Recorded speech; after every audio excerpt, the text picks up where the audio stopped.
Okay. So, yeah, they like questions. So in his first 3 weeks in office, Donald Trump has waged a scorched earth campaign against the rule of law.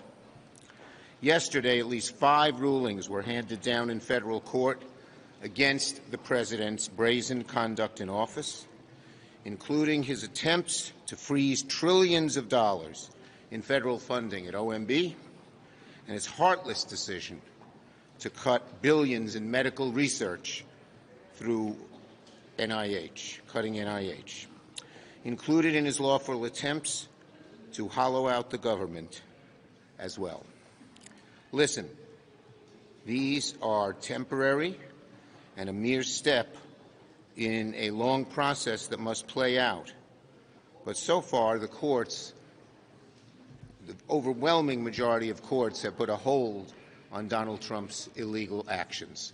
And of course, then we'll go forward and see the debate on the merits. But we're optimistic about those winning those as well, because the law is so much on our side. The trend is clear. Donald Trump cannot bulldoze his way through the rule of law. That's what the courts in America are saying. Donald Trump isn't allowed to break the law to achieve those goals. That's not how America works, and my Republican colleagues should not sit idly by while he does it. Now, in 5 weeks, funding for the federal government will run out. Let's remember that when there's talk about a Republican shutdown, President Trump and Republicans are already shutting down large chunks of the government. Democrats do not want to shut the government down, but the Republicans are in charge, and they should fund the government. Since the inauguration, President Trump and Republicans have been actively working to shut down the government entirely on their own. CHCs, research institutions, export for farmers, protections for Americans. Nobody's working harder right now to shut down the government than Donald Trump and congressional Republicans. On nominees, I'm going to turn to my 2 colleagues to say the bulk of it since we're running a little late. But this week, Senate Republicans are working to force 2 wildly unqualified and deeply disturbing nominees through the Senate that they know perfectly well do not merit confirmation. You look at some of their faces when you hear the discussion about this, and you can see they know it's wrong. Last night, 52 Republicans, unfortunately, voted to advance the nomination of Tulsi Gabbard for DNI. It's no secret that she's deeply unqualified to lead America's intelligence agencies. The DNI needs to be conversant and believe in facts and fluent in the truth above all. Intelligence is, by its own definition, a fact-gathering agency. It depends on facts. But Gabbard repeatedly speaks in language of falsity and conspiracy theories and holds deeply troubling ties to our adversaries. She does not deserve to be in that position.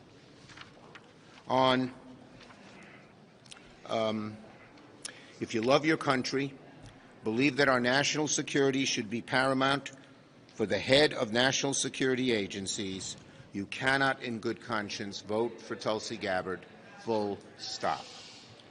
After that, we'll move right to another deeply unqualified nominee, Robert Kennedy Jr. for HHS Secretary, to state the incredibly obvious, putting a very wealthy vaccine skeptic and conspiracy theorist in charge of America's public health would put every single American in danger. Kennedy's not a doctor, he's not a scientist, he's not a public health expert. The only thing he's an expert in is peddling conspiracies and profiting off his own lies. The vote on RFK is one simple question. Will Republicans stand up for what they know is right? Will they stand up to protect your family, and particularly your children and grandchildren? Will they make sure the health of your family is paramount? Or will they put a well-known mockery run into the United States? Or will they put on a well-known mockery run for the United States health system? The American people are going to know the answer soon. Senator Murray. Well, thank you, Mr. Leader. We have a ding deadline fast approaching, and we need a top line very soon to be able to write and pass our bills. I remain at the table with my Democratic counterpart in the House to get a result so we can move forward. But it is extremely difficult to land an agreement on top lines, much less our annual bills, when you have a president and an unelected billionaire ignoring the very agreements we pass each year in our spending bills. What we're seeing now, the absolute lawlessness, the illegal funding freeze that is risking jobs and hurting working people, that simply cannot continue. The President is illegally blocking hundreds of billions in approved funding for our roads and bridges, for clean energy jobs, foreign assistance, and a lot more. What's more, the problem right now is that it's not even March 14th yet, and Trump and Elon Musk are effectively shutting down the government now. Whatever parts they don't like, all on their own without any regard for the law or the Constitution or Congress. No one voted for the President to illegally block funding from Head Start classrooms or our rural health centers, but that is what Trump did in his second week in office. No one voted to let an unelected billionaire decide what bills the federal government would or would not pay, but Trump is giving Elon the keys to the Treasury. In case Elon needs a reminder, the power of the purse sits with Congress. And that means when people vote for us, we are their voice in how their tax dollars get spent. The Constitution does not say Elon gets to decide if our elementary schools and hospitals get funding.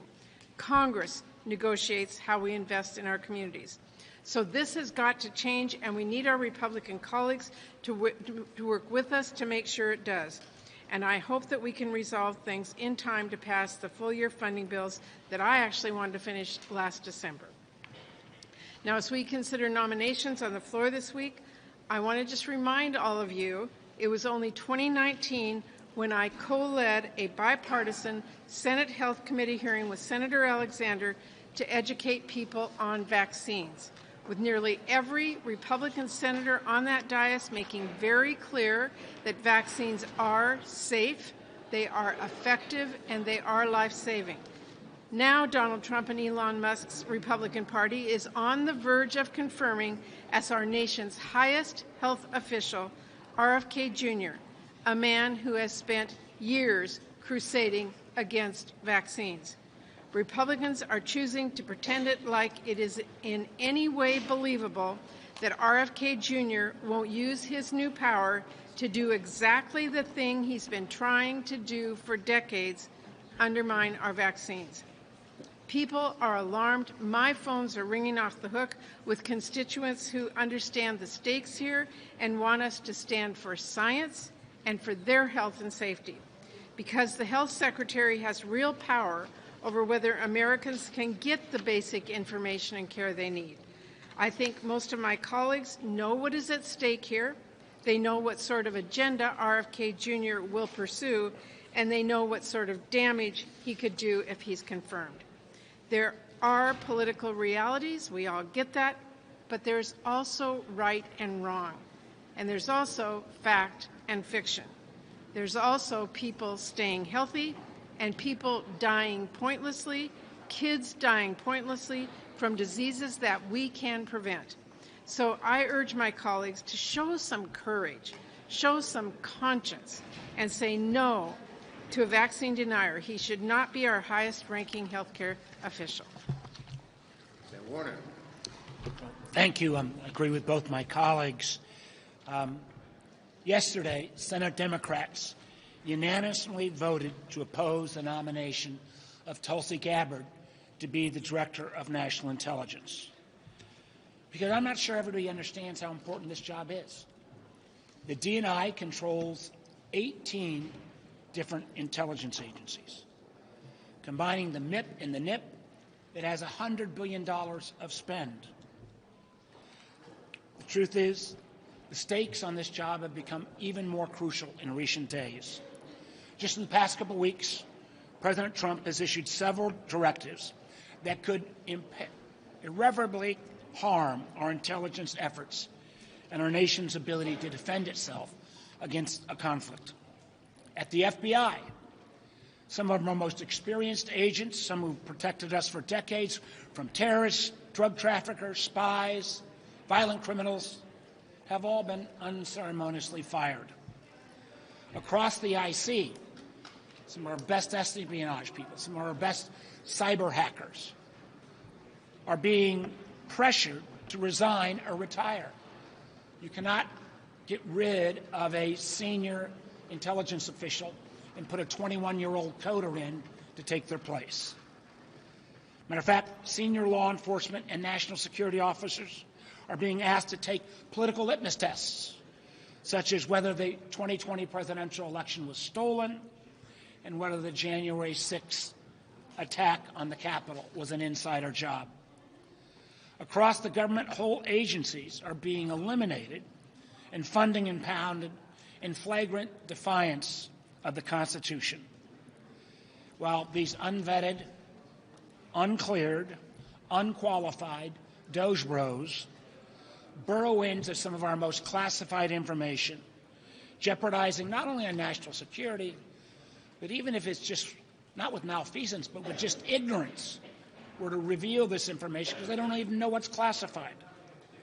We need leaders in the intelligence community and throughout government who are prepared to stand up to these short-sighted attempts to attack our workforce at the expense of our national security. Unfortunately, in my mind, Tulsi Gabbard is not that leader. This is someone who blamed NATO for the invasion of Ukraine, who defended Bashar al-Assad when he gassed his own people, who has defended Edward Snowden, someone who denied our country's trust and then ran off to China and Russia.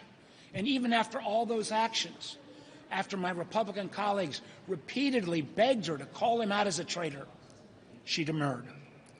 The world today is more complex and more dangerous than ever before, and we need serious people with the right experience to help navigate this complex world. Ms. Gabbard is not such a nominee, and I implore again not only my Democrats, but the Republicans who saw, particularly her performance at the hearing, to come to their senses and reject this nominee. With that, sure. Mark has a hearing. He reminded us he no longer sets the times when the hearing starts, so he has to go. Go ahead, Manu. Given that you guys are criticizing Elon Musk pretty much every day, will you use the spending bill, the March 14th deadline, to try to rein him in? Look, here's the bottom line. The Republicans are already shutting down good chunks of the government. Democrats don't want to shut down, but it's in Republicans' hands. It's up to them. Yes, yes. Will you push for language in legislation to expressly protect USAID or CFPB? As I said, the bottom line on this is that the Republicans are in charge, and we don't want to shut down, and it's up to them. But in terms of trying to get in the appropriations bills, undoing lots of the many things that they've done that are wrong, yes, we're certainly going to make an effort to do that. Yes. I understand Democrats' concerns about going around the legislative branch or doing what Mr. Musk is doing. But politically, have Democrats not tuned in to what the public is saying? They like the idea that the president is doing these cuts. Is that tone deaf politically, regardless of what you think of the operation? Bottom line is simple. Everyone knows there's waste in government and should be cut, but DOGE is using a meat axe, and they're cutting things that are efficient and effective. I was in Albany and Syracuse on Monday talking at community health centers. Many of them have had their funds cut temporarily. Some even hasn't been restored yet. And they're the most efficient health care providers around. Take AID. Maybe there's some programs they don't like. But most people agree that PEPFAR was extremely effective and cost-effective. Most people would want to see us continue our fight in Central Africa against Ebola so it doesn't come here. And so the bottom line is very simple. Okay? If you want to make cuts, then you do it through a debate in Congress, not lawlessly by just implementing them.